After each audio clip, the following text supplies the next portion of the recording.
എൻ്റെ പേര് റോളിൻസ്, ഇതെൻ്റെ ഭാര്യ ഷീല, ഇതെൻ്റെ മൂത്ത മകൾ റോസ്മരിയ, ഇതെൻ്റെ മകൻ ഫ്രാൻസിസ്കോ മാരിയോ.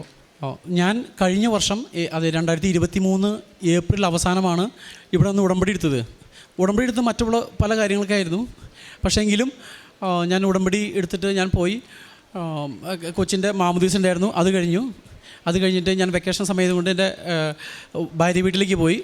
അവിടെ ചെന്ന് ഒരാഴ്ച കഴിഞ്ഞപ്പോൾ എൻ്റെ കുഞ്ഞിന് ഇളയവന് ഒരു പനി ഉണ്ടായിരുന്നു, ചെറിയൊരു പനി പിടിച്ചു.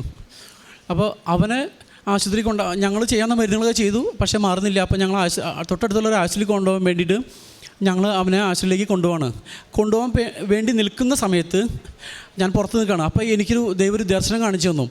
ഈ ഭൂമിയും അതിലുള്ള സകലതും ഒരു മരിച്ച ആളുടെ കണ്ണിലൂടെ കാണുക എന്നുള്ളൊരു ദർശനമാണത്. ഞാനത് സർപ്രൈസായി. അത് കഴിഞ്ഞിട്ട് ഞാൻ വിചാരിച്ചു, ദൈവമേ എന്തത് അങ്ങനെ വിചാരിച്ചിട്ട് ഞാൻ പിന്നെ വീണ്ടും ഒന്ന് പ്രാർത്ഥിച്ചിട്ട് അതങ്ങ് വിട്ടു. പിന്നെ അത് കഴിഞ്ഞിട്ട് അങ്ങനെ 1-2 പ്രാവശ്യം കണ്ടു, ഞാനതങ്ങനെ വിട്ടു. പിന്നെ അത് കഴിഞ്ഞിട്ട് അത് എൻ്റെ വായിലേക്ക് മരിച്ച ആളെ വീട്ടിൽ നിന്ന് ഇറക്കി കൊണ്ടുപോകുമ്പോഴുള്ള പാട്ടാണ് വരുന്നത്. ആദ്യം ഞാൻ ആ പാട്ട് പാടി, പക്ഷേ അതിനകത്ത് എന്തോ അസ്വാഭാവികത എനിക്ക് തോന്നി, ഞാനത് വിട്ടു, സാധാരണ പോലെ വരാമെന്ന് വെച്ചിട്ട്.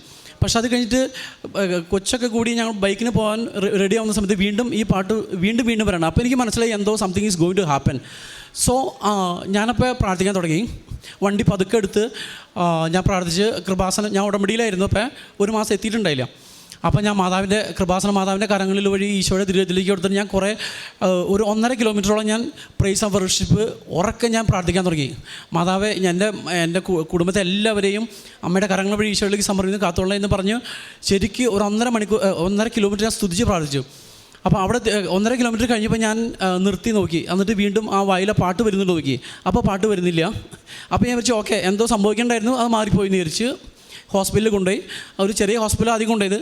അവിടെ ചെന്ന് കഴിഞ്ഞപ്പോൾ ഡോക്ടർ പറഞ്ഞു, ഇത് അല്പം ഇച്ചിരി കോംപ്ലിക്കേറ്റഡ് ആണ്, നിങ്ങളൊരു ഹയർ എൻഡ് ആയിട്ടുള്ള ഹോസ്പിറ്റലിലേക്ക് ഉണ്ടാക്കണം പറഞ്ഞു. അപ്പോൾ ഞങ്ങൾ ഈവനിങ്ങാണ് പോകുന്നത്. അപ്പോൾ അവിടെ ചെന്നിട്ട് രാത്രി തന്നെ അവർ ആംബുലൻസ് വിളിച്ചെന്നു. പേടിക്കാനൊന്നുമില്ല, പക്ഷേ നിങ്ങൾ കൊണ്ടുപോകാമെന്ന് പറഞ്ഞ് ഞങ്ങൾ ഹയർ എൻഡ് ആയിട്ടുള്ള ഹോസ്പിറ്റലിലേക്ക് കൊണ്ടുപോയി. അവിടെ ചെന്ന് ഡോക്ടേഴ്സിനെ കണ്ടു. അപ്പോൾ അവർ പറഞ്ഞു ന്യൂമോണിയാണെന്ന് പറഞ്ഞു. ഓക്കെ, ഒരു 3 ദിവസം അവിടെ നിങ്ങൾ ഇവിടെ വേണ്ടായിരുന്നു പറഞ്ഞു. 3 ദിവസം ഞങ്ങളവിടെ സ്പെൻഡ് ചെയ്തു. 3 ദിവസം കഴിഞ്ഞ് ഡിസ്ചാർജ് ചെയ്തു. അപ്പോൾ തിരിച്ചു പോരുന്ന സമയത്ത് ഞങ്ങൾ ഭയങ്കര ഹാപ്പി ആയിരുന്നു. അതുമാത്രമല്ല, ഞാൻ വീട്ടിൽ നിന്ന് ഇറങ്ങിയ ദർശനങ്ങളെക്കുറിച്ചൊക്കെ ഓർത്തു. അപ്പോൾ ഞാൻ വിചാരിച്ചു ഇത് ഇത്രയും കൊണ്ട് തീർന്നു പോയി, ഇനി ഒന്നും സംഭവിക്കില്ലല്ലോ എന്ന് വെച്ചാൽ ഞാൻ കുറച്ച് താങ്ക്സ് ഒക്കെ പറഞ്ഞ് വണ്ടിയിലിരുന്ന് കുറേ താങ്ക്സ് ഒക്കെ പറഞ്ഞു. പിന്നീട് ഞങ്ങൾ ഓട്ടോറിക്ഷയിൽ യാത്ര ചെയ്യുന്ന സമയത്ത് എന്താ സംഭവിച്ചതെന്ന് വെച്ചാൽ, പെട്ടെന്ന് ഒരു റിമോട്ടായിട്ടുള്ള റോഡാണ്, അധികം വാഹനങ്ങളൊന്നും വരില്ല. അതുകൊണ്ട് തന്നെ വരുന്ന കാറുകളൊക്കെ മിനിമം ഒരു 100-ലൊക്കെ സുഖമായിട്ട് പോകാം, 100 കിലോമീറ്റർ സ്പീഡിലൊക്കെ. അപ്പോൾ ഞങ്ങൾ യാത്ര ചെയ്ത ഓട്ടോറിക്ഷ ഏകദേശം ഒരു 60 കിലോമീറ്ററെങ്കിലും സ്പീഡ് ഉണ്ടാവും. അപ്പോൾ പെട്ടെന്ന് ഞങ്ങളത് കണ്ടില്ല, ഒരു പട്ടി അവിടുന്ന് ജമ്പ് ചെയ്ത് ഗ്ലാസ്മേക്ക് കറക്റ്റ് ഒരു ജമ്പ് ചെയ്യുന്ന മാത്രമേ ഞങ്ങൾ കണ്ടുള്ളൂ. അപ്പോൾ ഓട്ടോറിക്ഷ പെട്ടെന്ന് ബ്രേക്ക് ഇട്ട് വെട്ടിച്ച വഴി വണ്ടി മറിഞ്ഞ് അടിച്ച് വീണു. പിന്നെ സൈഡിലേക്ക് ഒരു സ്ലോപ്പാണ്, ആ വണ്ടി ചെരിഞ്ഞ് ഒരഞ്ഞ് കുറച്ച് ദൂരം അങ്ങോട്ട് പോയി. അപ്പോൾ ഈ സമയത്ത് ഞാൻ അപ്പുറത്തെ സൈഡിലും ഭാര്യ ഇപ്പുറത്തെ സൈഡിലായിരുന്നു. ഭാര്യ ഓട്ടോറിക്ഷയിൽ ചെരിഞ്ഞ് കൊച്ചിനെ ഫീഡ് ചെയ്തുകൊണ്ടിരിക്കുകയായിരുന്നു. അപ്പോൾ അവൾക്ക് പിടിക്കാനൊന്നും സംഭവം ഉണ്ടായില്ല. അപ്പോൾ ആ ഒരു സിറ്റുവേഷനിലായിരുന്നു. അപ്പോൾ ആ ലെഫ്റ്റ് സൈഡിൽ ഇടിച്ച് വീണത് അവളുടെ അങ്ങനെ ഉറഞ്ഞ് ഞങ്ങൾ എല്ലാവരും വണ്ടിയുടെ അടിയിൽ പോയി. ഞാൻ മാത്രം ഉണ്ടായിരുന്നു. ഞങ്ങൾ എന്ത് ചെയ്യണമെന്നറിയില്ല. ഞാൻ ചാടി ഇറങ്ങി. എനിക്ക് ഓട്ടോറിക്ഷയുടെ മുകളിൽ കൂടെ ചാടി ഇറങ്ങാൻ പേടി, കാരണം ഇവരിൻ്റെ അടിയിൽ പെട്ടുണ്ടെങ്കിൽ പിന്നെ ഞെരുങ്ങുമല്ലോ. പക്ഷേ എങ്ങനെയൊക്കെയോ അതിൻ്റെ മുകളിൽ നിന്ന് ചാടി ഇറങ്ങി. പിന്നെ ഞാനും ഡ്രൈവറും കൂടി ഓട്ടോറിക്ഷ നേരെയാക്കി. നോക്കി കഴിഞ്ഞപ്പോൾ ഇവരെ അതിൻ്റെ അടിയിലായിരുന്നു. എന്നിട്ട് അവരെ വലിച്ചെടുത്ത് കഴിഞ്ഞപ്പോൾ എന്നോട് വൈഫ് ആദ്യം പറഞ്ഞത്, ചേട്ടാ നമ്മുടെ ഉണ്ണി പോയെന്ന് പറഞ്ഞു. അപ്പോൾ ഞാൻ കൊച്ചിനെ നോക്കണത്. അപ്പോൾ ഞാൻ കൊച്ചിനെ നോക്കി കഴിഞ്ഞപ്പോൾ കൊച്ച് കംപ്ലീറ്റ് ബ്ലഡിൽ കുളിച്ച് കിടക്കാണ്, ഇങ്ങനെ വാടി, ഭയങ്കര ഒരു വല്ലാത്ത സിറ്റുവേഷനാണ്. അപ്പോൾ ഞാൻ പറഞ്ഞു, യേശു ക്രിസ്തുവിൽ നിനക്ക് വിശ്വാസമുണ്ടോ, ഒന്നും സംഭവിക്കില്ല എന്ന് പറഞ്ഞു. അപ്പോൾ വീണ്ടും നമ്മൾ പറഞ്ഞു, ചേട്ടാ നമ്മുടെ ഉണ്ണി പോയെന്ന് പറഞ്ഞു. ഞാൻ പറഞ്ഞു, ഇല്ല, ഒന്നും സംഭവിക്കില്ല, നീ വിശ്വസിക്കുക, യേശു ക്രിസ്തുവിൽ വിശ്വാസമുണ്ട്, ജീവിക്കുന്ന ദൈവത്തിൽ നിനക്ക് വിശ്വാസമുണ്ടോ, ഒന്നും സംഭവിക്കില്ലെന്ന് പറഞ്ഞു. അങ്ങനെ പറഞ്ഞിട്ട് ഞാനൊന്ന് പ്രൈസ് വർഷിപ്പ് ചെയ്തു. പിന്നെ പെട്ടെന്ന് എൻ്റെ വായിലൊന്ന് കൃപാസന മാതാവിനെയാണ്. അപ്പോൾ ഞാൻ പറഞ്ഞു, എൻ്റെ അമ്മ, എനിക്ക് കൃപാസന മാതാവ് എനിക്ക് എൻ്റെ കുഞ്ഞുമായിട്ട് നിലനിർത്തുന്നു, സാക്ഷ്യം പറയാനുള്ള ഒരു അനുഗ്രഹം നൽകണമേ എന്ന് പറഞ്ഞ് പ്രാർത്ഥിച്ചു. പിന്നെ ഞാൻ അവിടെ നിന്ന് കുറച്ച് സ്തുതിച്ച് പ്രാർത്ഥിച്ചു. അപ്പോൾ നോക്കിയപ്പോൾ തൊട്ടടുത്ത് ആരൊക്കെയോ കുറച്ച് മലയാളികളൊക്കെ ഉണ്ടായിരുന്നു തോന്നുന്നു. അത് കർണാടകയിലാണ് സംഭവം. അപ്പോൾ എൻ്റെ ചുറ്റും ആരൊക്കെയോ ഒന്ന് പ്രൈസ് വർഷിപ്പ് ചെയ്യാൻ കേട്ടു. പിന്നെ അപ്പോഴേക്കും പെട്ടെന്ന് തന്നെ ഒരു കാറ് അവിടെ കൊണ്ടു നിർത്തി. വിതിൻ 1 മിനിറ്റ് എന്നല്ല പറഞ്ഞു. ഞങ്ങൾ പുറത്തേക്ക് ഇറങ്ങി ഒന്ന് സ്റ്റഡി ആയിട്ട് നിൽക്കുന്നേ ഉള്ളൂ. അപ്പോഴേക്കും ഒരു കാറ് കൊണ്ട് 2 ചെറുപ്പക്കാർ കാർ കൊണ്ട് നിർത്തി. ഞങ്ങൾ കാറിൽ കയറി തിരിച്ച് തൊട്ടടുത്തുള്ള താലൂക്ക് ഹോസ്പിറ്റലിലേക്ക് പോയി. ഈ സമയത്ത് ദൈവത്തിൻ്റെ ഒരു വലിയ ഇടപെടൽ എന്ന് വെച്ചാൽ ഓപ്പോസിറ്റ് വണ്ടികൾ വരുന്നുണ്ടായില്ല. വണ്ടികൾ വന്നിട്ട് ഞങ്ങൾ 4 പേരും തീർന്നു വരാൻ. പിന്നെ പെട്ടെന്ന് ആ വണ്ടി അവിടെ ഒരു കാറ് ദൈവം ഞങ്ങൾക്ക് അയച്ചുകൊണ്ടിരുന്നു ഒരു കാറിനെ. ആ കാറിൽ ഞങ്ങളെല്ലാവരും കയറി, എങ്ങനെയൊക്കെയോ നടന്ന് കയറി. പിന്നെ ഞങ്ങൾ തൊട്ടടുത്തുള്ള താലൂക്ക് ഹോസ്പിറ്റലിലേക്ക് പോകേണ്ടിയാണ്. ആ സമയത്ത് ഞാനൊന്നും നോക്കിയാൽ ഞാൻ ഉറക്കെ സ്തുതിച്ചുകൊണ്ടിരുന്നു. ആ സമയത്ത് ഞങ്ങളുടെ ജീസസ് യൂത്തിലെ ഒരു കോർഡിനേറ്റർ കുറച്ച് ആ ദിവസങ്ങളിൽ എനിക്ക് വേണ്ടിയിട്ടെന്ന് തോന്നി കുറച്ച് വേർഡ് ഓഫ് ഗോഡ് അയച്ചുകൊണ്ടിരുന്നു. ആ സമയത്ത് വന്നത് ഈ വേർഡ് ഓഫ് ഗോഡാ, by stripes you are healed. അങ്ങനെ എനിക്ക് വായി തന്നത് എല്ലാം ഞാൻ വിളിച്ചു പറഞ്ഞ് ഉറക്കെ സ്തുതിച്ച് പ്രാർത്ഥിച്ചുകൊണ്ടിരുന്നു.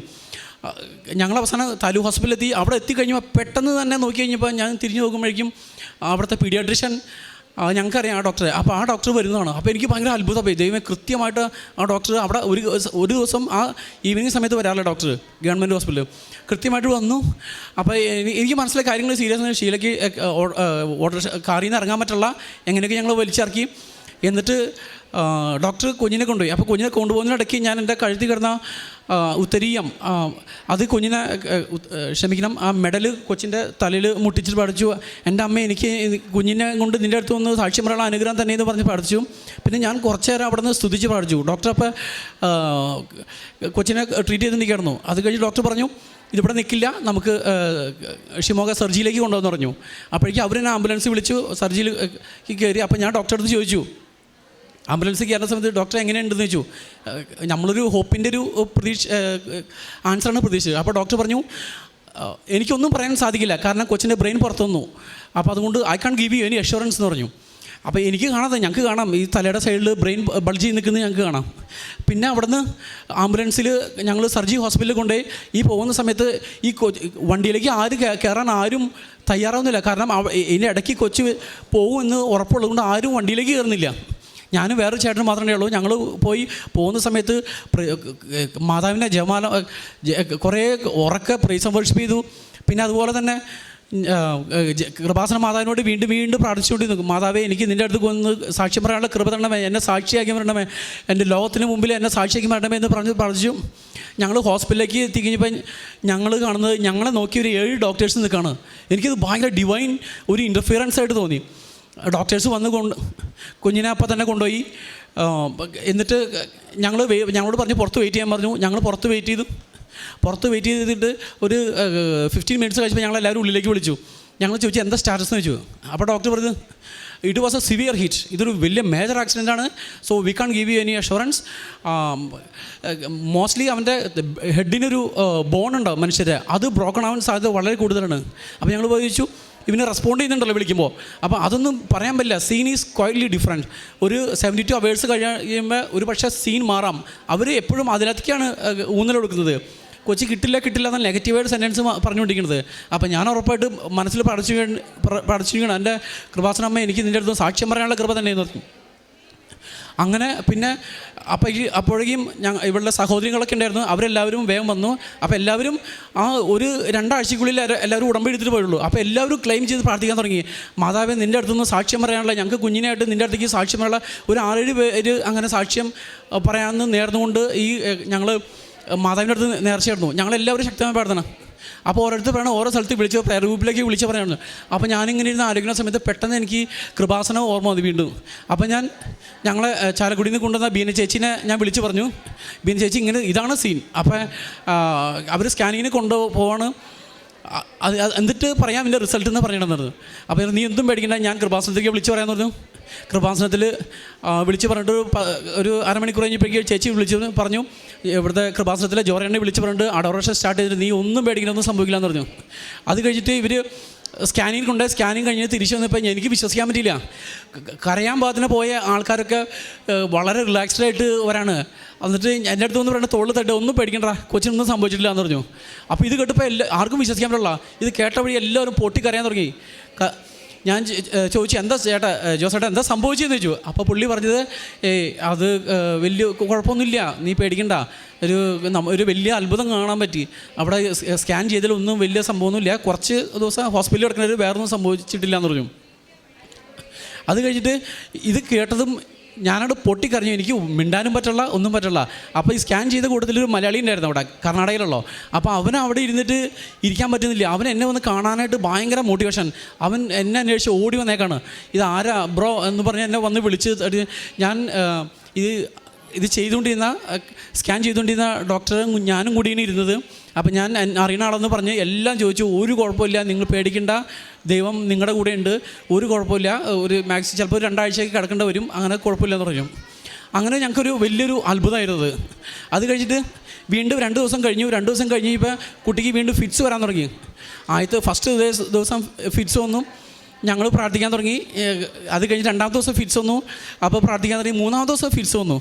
അപ്പോൾ ഡോക്ടർ പറഞ്ഞു, ഇത് സാധാരണ ഹെഡ് ഇഞ്ചുറി നിന്ന് ഫിറ്റ്സ് വരും, പക്ഷേ അത് 2 ഡോസ് കൊടുത്ത് കഴിയുമ്പോഴേക്ക് മാറും, ഈ 3 ദിവസത്തിലേക്ക് ഒരിക്കലും പോകാറില്ലെന്ന് പറഞ്ഞു.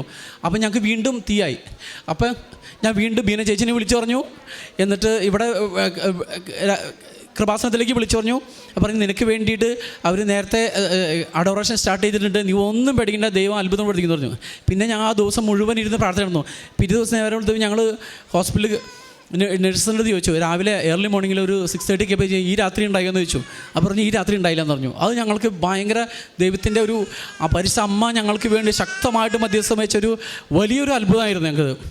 പിന്നെ അത് കഴിഞ്ഞിട്ട് 1 month അവൻ ഹോസ്പിറ്റലിൽ കിടന്നു. ഈ ഹോസ്പിറ്റലിൽ കിടന്നു കഴിഞ്ഞപ്പോൾ എനിക്ക് മനസ്സിലായി, ലക്ഷങ്ങൾ പൊട്ടുമെന്ന് മനസ്സിലായി. കാരണം ആ ഹോസ്പിറ്റൽ അത്രയ്ക്ക് കോസ്റ്റ്ലി ഹോസ്പിറ്റലാണ്.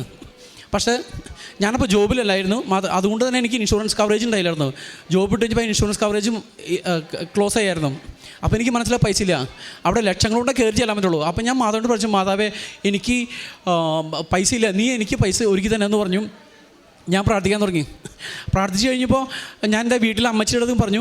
അപ്പോൾ ഞാൻ പറഞ്ഞു, ഇപ്പോൾ ഞങ്ങൾക്കൊരു ബോധ്യം കിട്ടി, പൈസ ആവശ്യത്തിന് കിട്ടുമെന്നൊരു ബോധ്യം കിട്ടി. അമ്മച്ചി അത് പറയുകയും ചെയ്തു എന്നോട്, നിനക്ക് പൈസ കിട്ടും, പേടിക്കണ്ടെന്ന് പറഞ്ഞു. പിന്നെ ഞാൻ ശക്തമായിട്ട് പ്രാർത്ഥിച്ചിട്ട് എനിക്കറിയില്ല, പൈസ എൻ്റെ അക്കൗണ്ടിലേക്ക് പറന്ന് വന്ന അതിൽ എനിക്ക് തോന്നി. എവിടെ നിന്നൊക്കെ വന്നത് എനിക്ക് ഒരു എത്തുമ്പോഴത്തും കിട്ടില്ല. അത് പക്ഷേ ഈ കാശ് ഒത്തിരി പൊട്ടാണ്. കാരണം അതുപോലെയാണല്ലോ കൊച്ചിന് വേണ്ടി ചിലവായിക്കൊണ്ടിരിക്കുന്നത്. അപ്പോൾ ആ ഒരു സിറ്റുവേഷൻ വന്നു കഴിഞ്ഞപ്പോൾ പെട്ടെന്ന് 1 ലക്ഷം കയറി കഴിഞ്ഞാൽ പെട്ടെന്ന് 20,000 പോകണം എൻ്റെ അക്കൗണ്ടിൽ നിന്ന്. അപ്പോൾ ഞാൻ മാതാവിനോട് പറഞ്ഞു, മാതാവേ ഇനി മുതൽ എപ്പോഴും എൻ്റെ അക്കൗണ്ടിൽ 1 ലക്ഷം ഉണ്ടായേ പറ്റൂ. ഹോസ്പിറ്റലിൽ ഡിസ്ചാർജ് ചെയ്യണവരെ എൻ്റെ ഹോസ്പിറ്റലിൽ എൻ്റെ അക്കൗണ്ടിൽ 1 ലക്ഷം ഉണ്ടാവണമെന്ന് പറഞ്ഞു.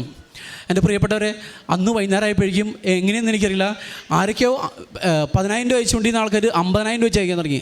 പിന്നെ ഹോസ്പിറ്റലിൽ നിന്ന് ഞാൻ ഡിസ്ചാർജ് ചെയ്ത് ഒരു 2 ആഴ്ച വരെ എൻ്റെ അക്കൗണ്ടിൽ നിന്ന് 1 ലക്ഷത്തിന് താഴത്തേക്ക് പോയിട്ടില്ല. അതൊരു വലിയൊരു അത്ഭുതമായിരുന്നു ദൈവത്തിൻ്റെ. ദൈവം സമ്പന്നനാണ്, അത് നമുക്ക് ദൈവം കാണിച്ചെന്ന്. പിന്നെ മാത്രമല്ല, ഡോക്ടേഴ്സ് സർജൻ ഇവനെ കാണുമ്പോൾ എപ്പോഴും പറയുന്നത്, ഇവൻ ഹീലായിക്കൊണ്ടിരിക്കുന്ന സമയത്ത് പറയുന്നത്, hey man, God is great എന്ന് വന്നാൽ ഇവനെ കണ്ട ഫസ്റ്റ് പറയുന്നത്, സർജൻ പറയുന്നത് ഗോഡ് ഈസ് ഗ്രേറ്റ്. പിന്നെ ഞങ്ങൾ ഫസ്റ്റ് ദിവസം ആക്സിഡൻ്റ് ആയിട്ട് വന്ന സമയത്ത് ഈ ഡോക്ടേഴ്സ് ഉണ്ടായിരുന്നല്ലോ, ആ ഡോക്ടേഴ്സൊക്കെ ഇവനെ എപ്പോഴെങ്കിലും ചായ കുടിക്കാൻ പോകുന്ന സമയത്ത് ഇവനെ കാണുമ്പോൾ അവർ പറയുന്നത്, hey man, do you remember this guy? കാരണം ആ സീൻ ഡിഫറൻ്റ് ആയിരുന്നു. അവർ ഒരിക്കലും പ്രതീക്ഷിച്ചില്ല. പക്ഷേ ഇവൻ ജീവനോടെ ഒരു കുഴപ്പമില്ലാണ്ട് മെടുക്കാനായിട്ട് ഇരിക്കുന്ന കാണുമ്പോൾ അവർക്കൊക്കെ ഒരു അത്ഭുതമാണത്. അതുമാത്രമല്ല, ഞങ്ങൾ ഈ ഡിസ്ചാർജ് ചെയ്ത് പോകുന്ന സമയത്തും ആ ഹോസ്പിറ്റലുകാർക്ക് ഞങ്ങളോടൊരു ഫേവർ തോന്നി. ഞങ്ങൾക്ക് എന്തോ അങ്ങനെ ഒരിക്കലും ചെയ്യാത്തതാണ്. ഞങ്ങൾക്ക് അവരുടെ ഭാഗത്തുനിന്ന് കുറച്ച് ഫിനാൻസ് ഞങ്ങൾക്ക് കുറച്ച് ഇളവ് തന്നു. അങ്ങനെ ദൈവത്തിൻ്റെ ഉടമ്പടിയിൽ ജോസഫ് അച്ഛൻ്റെ ഒരു ടോക്കിൽ കേട്ടിട്ടുണ്ട്, ഇതിനിടയ്ക്ക് പലതും സംഭവിക്കും, പക്ഷേ നിങ്ങൾക്ക് ജീവനൊന്നും സംഭവിക്കില്ല. കാരണം മാതാവിൻ്റെ ശക്തമായ കരുതലാണ് നിങ്ങളുടെ കൂടെയുള്ളത്. അത് നിങ്ങൾ ഒന്നും പേടിക്കണ്ട. അപ്പോൾ അതിനിടയ്ക്ക് എനിക്ക് ഭയങ്കര പേടിയായിരുന്നു. കാരണം ഒരു സിറ്റുവേഷനിൽ കൊച്ചിൻ്റെ ജീവൻ നഷ്ടപ്പെടുമെന്നുള്ള പേടി തന്നെ നടന്നു. കാരണം പല ആൾക്കാർ പലതും പറയുമ്പോൾ ആ സമയത്ത് എൻ്റെ പെങ്ങൾ വിളിച്ചപ്പോൾ പെങ്ങൾ ഇവിടെ കൃപാസനത്തിൽ സാക്ഷി എനിക്ക് അയച്ചെന്നു. ഒരു ഗൾഫിൽ വെച്ചൊരു മരിച്ച ജീവൻ വിട്ടുപോയൊരു മകനെ അവൻ്റെ സിസ്റ്റർ കാൽമ പിടിച്ച് വലിച്ച് വീണ്ടും അവൻ ജീവനിലേക്ക് വരുന്നത്. അത് കേട്ടപ്പോൾ എനിക്ക് വീണ്ടും ഭയങ്കര ശക്തമായൊരു ബോധ്യത്തിലേക്ക് ഞാൻ കടന്നു വന്നു. പിന്നെ ഗ്രാജുവലി പിന്നെ ഞങ്ങൾ ഫോളോ പിന്നെ ഓരോ പ്രാവശ്യം ചെല്ലുമ്പോഴും ഒരു 1 month കഴിഞ്ഞപ്പോൾ ഞാൻ ഡോക്ടറുടെ അടുത്ത് കൊച്ചിനെ കാണിക്കാൻ വേണ്ടി ചെന്നപ്പോൾ ഡോക്ടർ പറഞ്ഞു, hey man, he's improving very fastly എന്ന് പറഞ്ഞു. അപ്പോൾ ഞാൻ പറഞ്ഞു, it's a miracle of God, we are praying to Saint Mary എന്ന് പറഞ്ഞു. അത് കഴിഞ്ഞ് ഓരോ പ്രാവശ്യം 2 പ്രാവശ്യം ഞങ്ങൾ കൊണ്ടുപോയി. അപ്പോൾ കാരണം ഡിസ്ചാർജ് ചെയ്യുന്നമേ 1 മാസം ICUയിൽ കിടന്നു. ഡിസ്ചാർജ് പറഞ്ഞത് 5 മാസം അവൻ ബാക്കിലേക്ക് പോയിട്ടുണ്ട്. That means he is like A new born baby എന്ന് പറഞ്ഞു. പക്ഷേ ഫോളോ അപ്പിന് വരുമ്പോൾ ഓരോ പ്രാവശ്യവും ഡോക്ടർ പറയുന്നത് he is improving very fastly. അങ്ങനെ ഡോക്ടർക്ക് തന്നെ ഭയങ്കര ഒരു മിറാക്കിളായിട്ടിത് ഫീൽ ചെയ്തു. അപ്പോൾ എനിക്കിന്ന് അപ്പോൾ ആ കുഞ്ഞാണ് ഇത്ര നേരം ഇവിടെ ഉണ്ടായിരുന്നത്. അവന് കുഴപ്പമൊന്നുമില്ല, അവനിപ്പോൾ ഓടി നടക്കുന്നുണ്ട്. ഇപ്പോൾ 1.5 വയസ്സായിട്ടില്ല, അവന് യാതൊരു കുഴപ്പമുണ്ടായില്ല. ഇനി അവൻ സംസാരിക്കുന്നതിൻ്റെ അതിൻ്റെ ഇടയ്ക്ക് നാക്ക് കട്ടായിരുന്നു. അപ്പോൾ പതുക്കെ സംസാരിച്ച് പുള്ളി തുടങ്ങിയിട്ടുണ്ട്. അപ്പോൾ ഇത്രയും വലിയൊരു അനുഗ്രഹം, ഞാൻ വലിയ ആ ഒരു അപകടത്തിൽ വെച്ച് ഞാൻ എൻ്റെ മാതാവിനോട് ചോദിച്ചായിരുന്നു, എനിക്ക് എൻ്റെ കുഞ്ഞിനെ കൊണ്ട് നിൻ്റെ അടുത്തുനിന്ന് സാക്ഷ്യം പറയാനുള്ള എന്നെ സാക്ഷിയാക്കി മാറ്റണമേ എന്നുള്ളൊരു പ്രാർത്ഥന ഉണ്ടായിരുന്നു. അതെനിക്കിത് ഇന്ന് ഈ സമയം ഇപ്പോൾ ഫുൾഫിൽ ചെയ്യാൻ പറ്റി. താങ്ക്സ് ടു ഗോഡ് ആൻഡ് കൃപാസന മാതാവിന് കോടാനുകൂടി നന്ദി. Praise Lord. പരിശുദ്ധ അമ്മയുടെ മധ്യസ്ഥ സഹായത്തിൽ പ്രത്യേകിച്ച് നിങ്ങളിപ്പോൾ സാക്ഷ്യങ്ങൾ സ്ഥിരമായിട്ട് പരിശോധിക്കുന്നവരാണെങ്കിൽ, കേൾക്കുന്നവരാണെങ്കിൽ, ഇപ്പം അടുത്തിടയിലായിട്ട് ഒരുപാട് അപ്പന്മാരെന്ന് ഉദ്ദേശിച്ചത് അപ്പന്മാരുടെ ഉടമ്പടി സാക്ഷ്യങ്ങൾ, പ്രത്യേകിച്ച് മക്കൾക്ക് വേണ്ടിയുള്ള ശക്തമായിട്ടുള്ള സാക്ഷ്യങ്ങൾ ഇപ്പം ഈ ദിവസങ്ങളിലൊക്കെ വരുന്നുണ്ട്. അതിലേറെ പ്രത്യേകിച്ച് ഈ ഒരു കുഞ്ഞിൻ്റെ ഇതാണ്, അത് പറഞ്ഞു, ഏകദേശം ഒരു മരണത്തിൻ്റെ അടുക്കൽ വരെ എത്തിയ ഒരു കുഞ്ഞിനെ ഈ അൾത്താരയിൽ കൊണ്ടുവരാമെന്ന് ഉടമ്പടി എടുത്ത് പ്രാർത്ഥിച്ചതിന് ശേഷം കുഞ്ഞ് രക്ഷപ്പെട്ടു എന്നുള്ളതാണ്. അപ്പം നമ്മളിത് അമ്മയുടെ പ്രത്യക്ഷീകരണത്തിൻ്റെ ഒരു അനുഭവത്തിൻ്റെ സാക്ഷ്യമായിട്ടാണ് ഇദ്ദേഹം ഇവിടെ പറയുന്നത്. കാരണം അമ്മയുടെ പ്രത്യക്ഷീകരണം ലോകത്തിന് മുൻപിൽ ചങ്കുറപ്പോടെ വിളിച്ചു പറയുവാനായിട്ട് ഓരോ വ്യക്തിക്കും ഇങ്ങനെ അസാധ്യമായിട്ടുള്ള കാര്യങ്ങൾ സാധ്യമാകുമ്പോഴാണ് ഇതിന് പിന്നിൽ അസാധ്യ കാര്യങ്ങൾ ചെയ്യുന്ന ദൈവത്തിൻ്റെ സാന്നിധ്യമുണ്ടെന്നൊരു വ്യക്തി തിരിച്ചറിഞ്ഞ് കൂടുതൽ അവർ വിശ്വസിക്കുന്ന ആ ഒരു സത്യത്തെ വിളിച്ചു പറയുവാനായിട്ട് അവർക്ക് ശക്തി ലഭിക്കുന്നത്. അപ്പം അമ്മയുടെ പ്രത്യക്ഷീകരണത്തിൻ്റെ അടയാളമായിട്ട് ഈ അൾത്താരയിൽ വന്ന് സാക്ഷ്യം പറഞ്ഞേക്കാമെന്ന് പ്രാർത്ഥിച്ചതിൻ്റെ ഫലമായിട്ട് ഒരുപാട് പേര് വെൻറ്റിലേറ്ററിൽ നിന്നും ICUവിൽ നിന്നൊക്കെ ഒരുപാട് സാക്ഷ്യങ്ങളോട് വന്നിട്ടുണ്ട്. ഇപ്പോൾ ഇദ്ദേഹം റെഫർ ചെയ്ത കൂട്ടത്തിൽ ഏതോ അങ്ങനെ ഒരു സാക്ഷ്യത്തെയും റെഫർ ചെയ്തിട്ടുണ്ട്. അത് ആരോ അയച്ചു കൊടുത്തു, ഇവിടെ വന്ന് പ്രാർത്ഥിച്ചതും. അപ്പോൾ ഈ ഒരു വിശ്വാസത്തിൻ്റെ പെട്ടെന്നുണ്ടായ ഒരു ഇമ്മീഡിയറ്റ് ആയിട്ടൊരു സാഹചര്യത്തിൽ നിങ്ങൾ സാക്ഷ്യങ്ങൾ കേൾക്കുമ്പോൾ കുറച്ച് കാര്യങ്ങളെല്ലാം ഒരു സിമിലറായിട്ട് വരുന്നുണ്ട്. ഒന്നാമത്തേത്, ആ ചെയ്ത ഒരു അപകടം ഉണ്ടായതിന് ശേഷം അവർ സ്റ്റഡിയായിട്ട് എഴുന്നേറ്റ് നിൽക്കുന്നതിന് മുമ്പേ സഹായ ഹസ്തവുമായിട്ട് സഞ്ചരിച്ചെത്തിയ ആരോ അവിടെ ഉണ്ടായിരുന്നു എന്നുള്ളതും, അവിടെ ചെല്ലുന്ന സമയത്തൊരു ഡോക്ടർ ആ ഒരു സാന്നിധ്യം അവിടെ ഉണ്ടായിരുന്നുള്ളൂ. പിന്നീട് ചെല്ലുന്ന സമയത്തൊക്കെയും ആരോ നമുക്ക് വേണ്ടി മുൻപേ പോയി സംസാരിച്ച് റെഡിയാക്കിയതുപോലെ ഒരു സാഹചര്യങ്ങൾ. ഇതിങ്ങനെ എല്ലാ സാക്ഷ്യത്തിലും ആവർത്തി നിങ്ങൾ സാക്ഷ്യങ്ങൾ പരിശോധിക്കുമ്പോൾ നിങ്ങൾ ശ്രദ്ധിച്ചാൽ മതി. ഉടമ്പടി എടുത്തവരുടെ യാത്രകളിലൊക്കെയും പലരും കാത്തുനിന്ന് അല്ലെങ്കിൽ ചെല്ലുമ്പോൾ തന്നെ വന്നിരിക്കൂ, എന്നോട് ഇതുവരെ ഇല്ലാത്ത ഒരു പെരുമാറ്റവും. അപ്പോൾ ഈ സാക്ഷ്യങ്ങളെല്ലാം നമ്മൾ മാതാവിൻ്റെ ഈ ഒരു സഞ്ചാരവുമായിട്ടും മാതാവിൻ്റെ ഒരു സാന്നിധ്യമായിട്ടും ചേർത്ത് വെച്ചാണ് വായിക്കുന്നത്. അപ്പം അങ്ങനൊരു കാര്യം ഈ ഒരു സാക്ഷ്യത്തിലും ആവർത്തിക്കപ്പെടുന്നു. അതിനുശേഷം മൂന്നാമത്തെ ഒരു കാര്യം, കുഞ്ഞ് വേഗം ഫാസ്റ്റായിട്ട് റിക്കവർ ചെയ്യുന്നു എന്നുള്ളതാണ്. അപ്പം നമ്മളെ സംബന്ധിച്ചുള്ള ഈ വേഗതയും പ്രാർത്ഥനയിൽ ലഭിക്കുന്ന പെട്ടെന്നുള്ളൊരു മറുപടിയുമെല്ലാം പ്രത്യക്ഷീകരണത്തിൻ്റെ ഉടമ്പടിയുടെ അനുഭവമായിട്ടാണ് വായിക്കുന്നത്. അപ്പോൾ ആ കുഞ്ഞുമായിട്ട് ഈ അൾത്താരയിൽ വന്ന് സാക്ഷ്യം പറയണമെന്ന് ദൈവത്തിന് മുൻപിൽ വാഗ്ദാനം ചെയ്തിരുന്നു. അത് ഇന്ന് കുഞ്ഞു കുടുംബമായിട്ട് ആ ഒരു വിശ്വാസത്തിൻ്റെ സത്യം നമ്മളോട് പ്രഖ്യാപിക്കുമ്പോൾ അമ്മയുടെ പ്രത്യക്ഷീകരണത്തിൻ്റെ ഈ ഒരു വലിയൊരു ശക്തിയും ധൈര്യവും സൗഖ്യവും ഒക്കെ നമ്മുടെ ജീവിതത്തിലും നിയോഗങ്ങളായിട്ട് ശക്തമായിട്ട് അനുഭവിച്ച് പ്രഖ്യാപിക്കാൻ തക്കത് നമ്മുടെ നിയോഗങ്ങൾ മാറട്ടെ എന്ന് പ്രാർത്ഥിക്കുന്നു. അപ്പം ആ കുഞ്ഞിന് ലഭിച്ച അല്ലെങ്കിൽ ഈ കുടുംബത്തിന് ലഭിച്ച സംരക്ഷണത്തിനും വേഗം ലഭിച്ചുകൊണ്ടിരിക്കുന്ന സൗഖ്യത്തിനും എല്ലാത്തിനെയും പ്രതി നമുക്ക് കരങ്ങളടിച്ച് ദൈവത്തിൻ്റെ നാമം മഹത്വപ്പെടുത്താം. അത്യപൂർവ ദൈവാനുഭവങ്ങൾ ഇനി നിങ്ങൾക്കും സ്വന്തം. ഈ യൂട്യൂബ് ചാനൽ ഇതുവരെ സബ്സ്ക്രൈബ് ചെയ്തിട്ടില്ലെങ്കിൽ ഇപ്പോൾ തന്നെ സബ്സ്ക്രൈബ് ചെയ്യുക. ഈ വീഡിയോ ഇപ്പോൾ തന്നെ നിങ്ങളുടെ സുഹൃത്തുക്കൾക്ക് ഷെയർ ചെയ്തുകൊണ്ട് കർത്താവിൻ്റെ പ്രേക്ഷിതരാകുക.